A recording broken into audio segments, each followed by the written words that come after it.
wanda ya azumi gobe ranar arfa kuma Allah ya taimake shi azumin na ya zama karɓaɓɓe, to za a kankare masa zunubi na shekara 2, shekara da ta wuce da kuma bonus na shekara mai zuwa.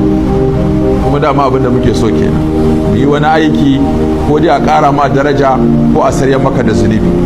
Abin da mutum yake bukata a rayuwarsa kenan, a baka ko a yafe ma, a baka lada ko kuma a yafe ma laifi. Duk kuma ayyukan alheri za ka ga a kan wani abubuwan guda biyu suke tafiya, aikin da za ka yi ka samu lada da kuma aikin da za ka yi a yafe ma zunubi.